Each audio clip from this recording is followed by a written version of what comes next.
Will you really need a business plan to finance your business? Hi, I'm Alan Gwynn for It's Your Business. We're being asked more and more, are business plans important if you plan to finance a new business? Well, yes, they are.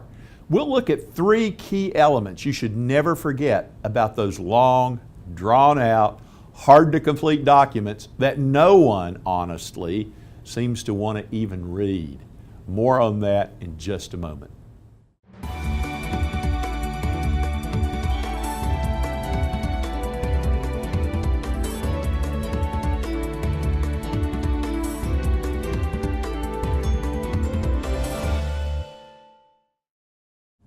As a consultant, I'm often put into an amazing position of having to help a client decide whether or not to even write a business plan, trying to help them determine just what to put in a business plan, how to determine financial results for a business plan, and finally, what the overall tone of any business plan should be.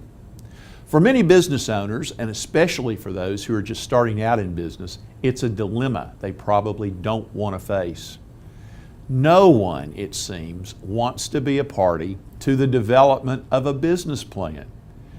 From the time you invest in learning about and studying the planning process, maybe you go to college, maybe to grad school, or even if you're just starting your business, business owners don't want to hear about them or write them.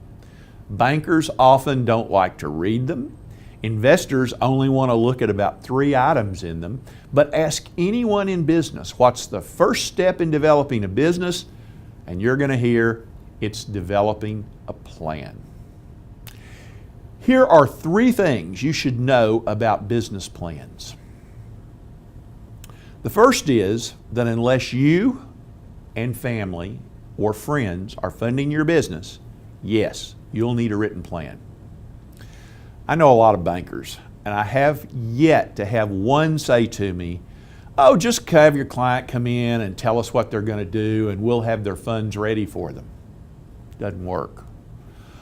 Borrowing money from individuals who have a responsibility for returns on that money that they lend means you're going to have to convince them that what you're doing is going to return their money to them on time, on target, and probably that there's going to be something extra along the way. Especially if you're going to attempt to have the government underwrite the funding of any of your projects. Expect to spend a truly inordinate amount of time completing forms, attending meetings, and answering questions. And expect to pledge everything away, including your firstborn child. Well, maybe not your firstborn child. Maybe I'm exaggerating. But those of you in business now will understand the challenges that will be faced by new business owners. It's been staggering to many of the clients that I've worked with in the past. The second thing to remember is that it's not the best idea to write a 100-page business plan that outlines everything you and your Uncle Fred and second cousins Frida and Rita are going to do from day 1 to year 26. Nobody's going to read it. And believe me, neither will you once it's written. There are several types of business plans. One's a financial plan. Another type will plan your business activities and chart your costs and expected returns. Yet a third develops a marketing and advertising component which explains the branding expectations and how those are going to contribute to your business growth. We generally recommend that the first plan you develop for anyone is what we call a teaser. And a teaser is just what the name implies. It gives enough information that an interested party will request additional information for review. Even after asking for additional information, you probably won't create a 100-page business plan. A 20-page business plan should be more than sufficient to explain a business idea or concept, offer an abbreviated set of financials, say, for example, a 1, 3, 5-year pro forma profit and loss statement, and speak to the issue of the business and why it should be successful. Trust me, any lender worth his or her salt will ask for what they need to complete their portfolio of information prior to any funding occurring. And third, understand what will be considered in the lending process. Over the years, I've gotten to know bankers, financial analysts, venture capitalists, angel investors, members of high net worth families, and in any presentation, they look at three things in the plan. They look at the executive summary, basically the teaser information that we highlighted.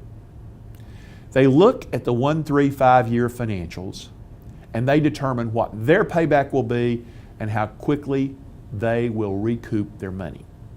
That's it, truly. They don't care that you're going to partner with McDonald's, or that your cousin Rita knows someone at Fox News, or that you have $100,000 in Bitcoin in a bank in Bahrain. Think three when you write any presentation type plan. Who's going to run the business? What's it going to make?